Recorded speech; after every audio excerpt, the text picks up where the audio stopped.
Nou, daar staan we.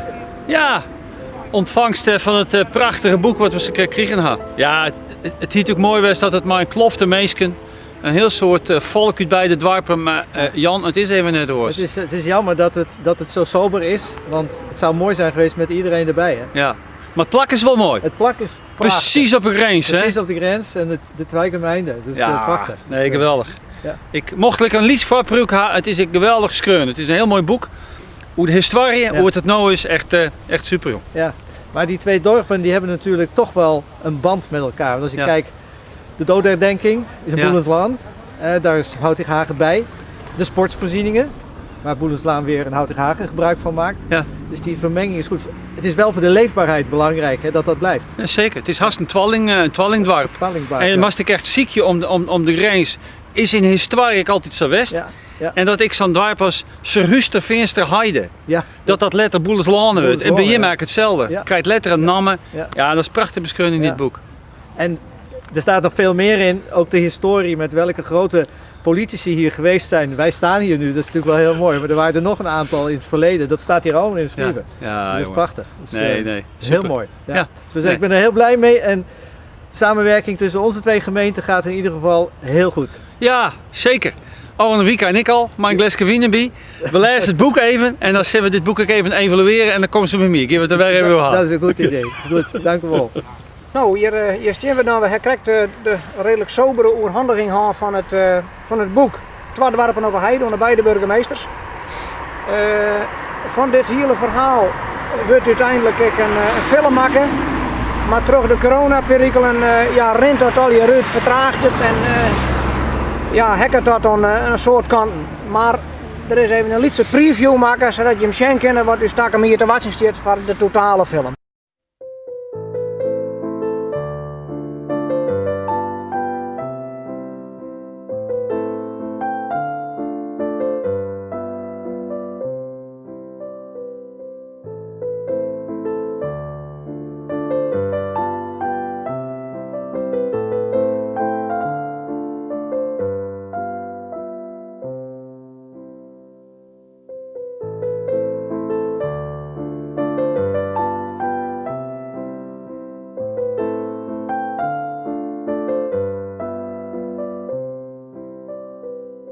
Joentje 21 en Joentje 31 markeren het officiële begin van de Boelenslaan en van Houtinghagen. In wezen is er sprake van twee naast elkaar liggende dorpen die gaandeweg met elkaar vergroeid binnen.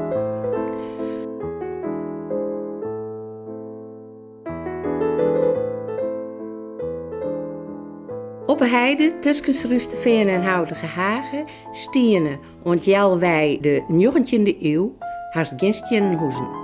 Een hele protte spitketen stieren overal op een heide, kriskras door elkaar heen. Sanitaire voorzieningen waren er net. Na 1901 kwam er een eind aan de slimste toestanden. De Wenningstichting Smellingenlaan bouwde onder Squalewijk een aantal woordhoesjes met 2 bedsteden en een spieskamer. Leven, toen dachten dat dit een hennehok was, maar dat is dit net. Dit is een woordhoeske. Zo wenden mensen jet iets. Dan winnen ze met hun al, met de hele familie in die kamer. Mijn heid en mijn mem en mijn heel soort band. En ik nog wel eens mijn oude baken of een oude pepper.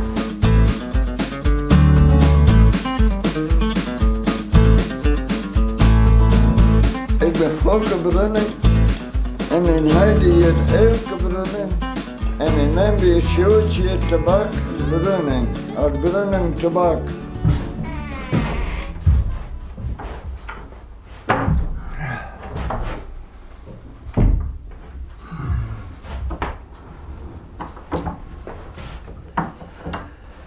Nou, wie ben ik correct de 2 roeren daarin dat ik geboren ben. En nu ben we in het woordhoeske op Houtinghagen bij de Squalewijk. Dat ik huurlieds. Dat is een huurliedshoeske bij de Squalewijk.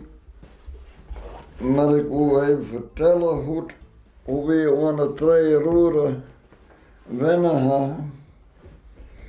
Daar ben ik geboren in 23.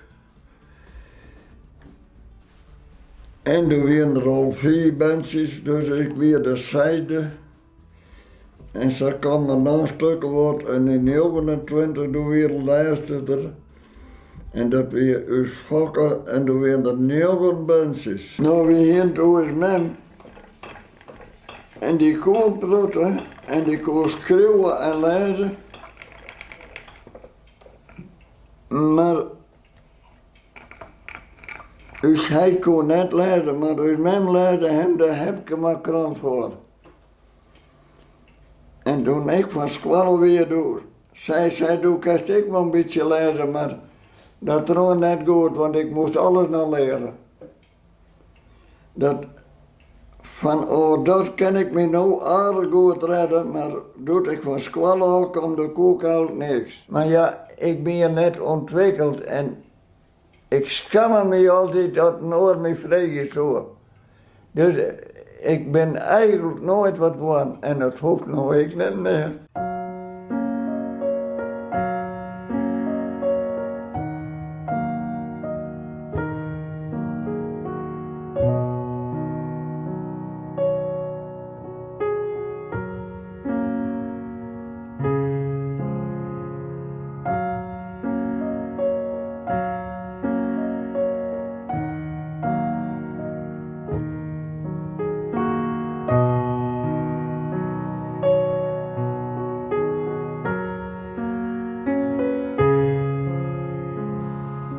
Ik heb dit foto in de hand en ja, het is een hele oud foto. Dat.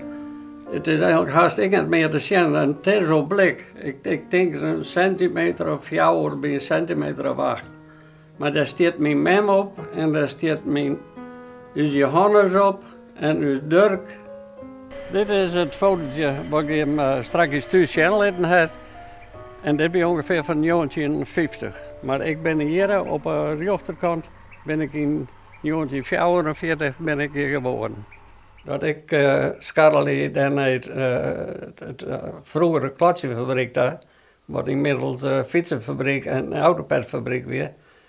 Want we zijn 200 verder op de andere kant van het kerkje, daar waren wij. Dat ik kwam daar om, maar ja, u zei het weer net. En toen zei nou, jongens, dit er weer. Ja, maar ik denk dat je hem even boven is. Want daar ging ze opslag en montage. Dat ik naar boven daar. En daar was een heel brede trap, een houten trap, wel haast van 3 meter breed. En toen kwam ik boven, maar ja, daar was mijn huid echt net. En toen weet ik daar wat en daar was Ilke weer daar. Daar was ik een werknemer. En dat ik ging naar Ilke daar, ik zo nee, die heb ik net zo. Dat die zelf wel beneden waren. En in een dikke kanaal en het dak, de zolder kwam omhoog. En de foto erop, dat wie ik al de vlammen die vliegen door de zolder heen. Dat Ilke die pakte me beet. En hij zei mij, je wij kannen, want ze zijn kannetje mee. Nee, beneden daar, want dan komt ze hier op de zolder. Dat zat er aan de hek, de dans ontsprong.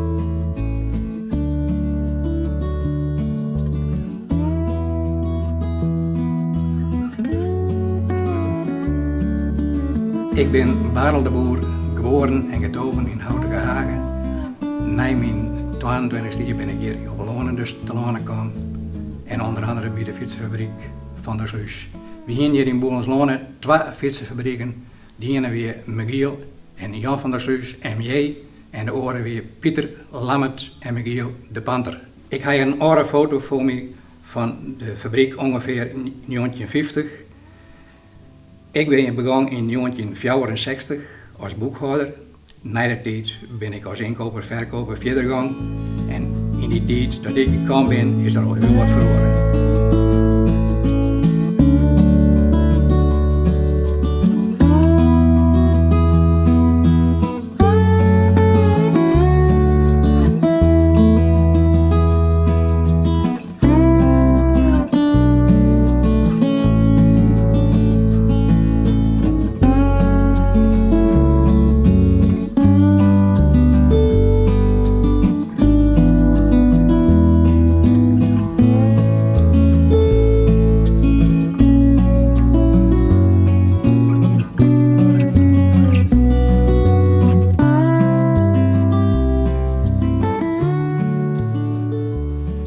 Ik ben inmiddels 10 jaar thuis en ik heb een goed pensioen. Maar als je weer dus tien, dan denk ik op een gegeven moment, nou, ik kan zo weer beginnen.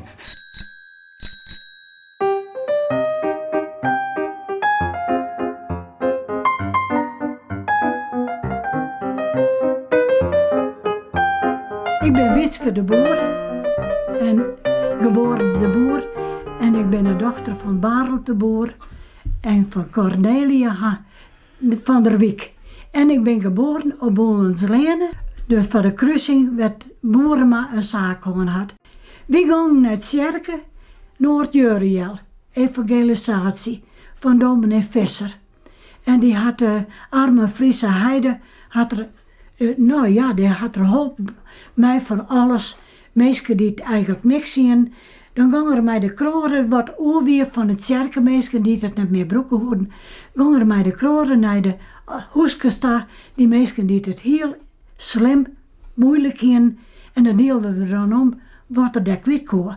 Nou, dus hij weer de weldoener van Houtige Hagen natuurlijk. Maar de Houtige Hagen weer een redwarp. Die moest niet van het kerken gaan.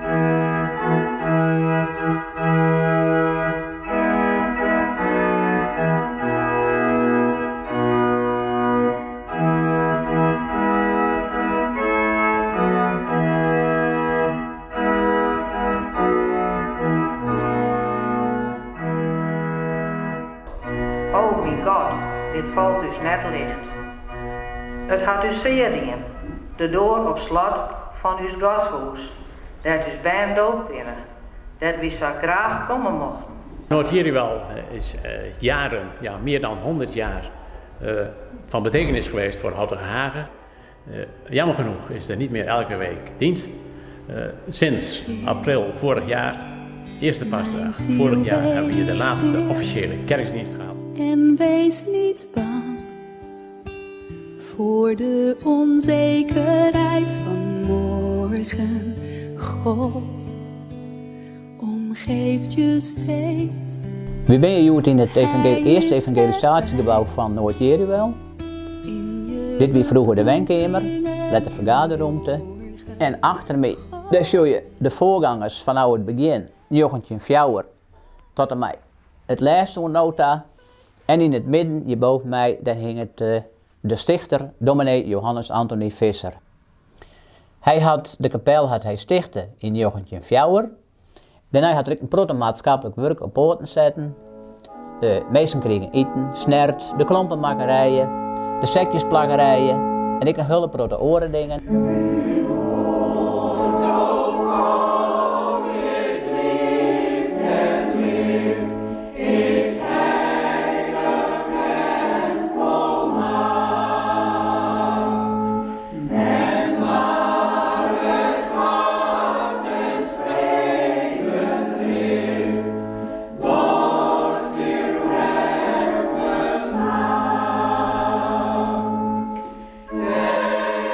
Als gemeente van Noord-Jeriwel zouden we vroeger hier zitten, maar vroeger dan wie het natuurlijk als een soort familie. En daarom is het nou zo mooi omdat we elkaar weer treffen, zo nou en dan. En de meesten die vinden het gewoon heel mooi en de reacties die binnen geweldig.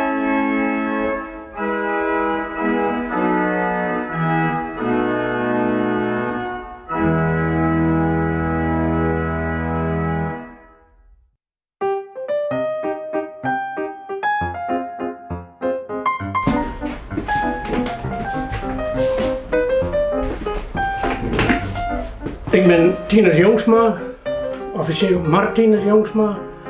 Ik ben hikke en tijd op Boelenslonen. De foto die is nou toen ongeveer een jaar hier weer, dus dat moet eind 44 werden. Ik ben nu 25 jaar. Ik woon hier net meer op Boelenslonen, maar op Ruterveen. Maar ik viel me nog wel luister. En ik ga een sammeling aanzichtkaarten van Houtige Hagen en Boelenslonen van 1900 tot Jode Dij. En daar kan je wel een paar van genieten.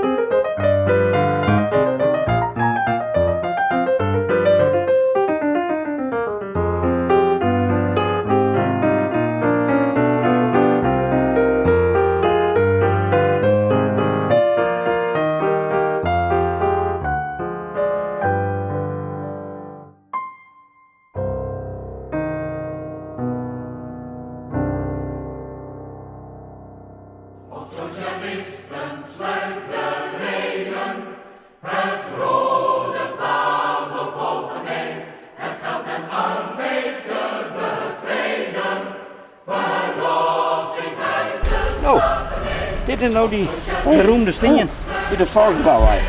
Denk erom, het net vallen, want... Hier is weer, ja. Hoe oud zou zo'n steen werden?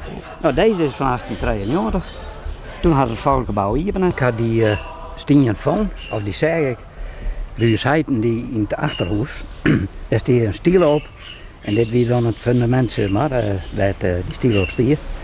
En deze stenen die is tevoorschijn kwam hier uit het volksgebouw. Toen mijn oerpaken dat kocht had en daar het eerste café van gebouwd had. En ze willen wel beweren dat de helft van die stenen onder de fundamenten van het café Spotlust ligt.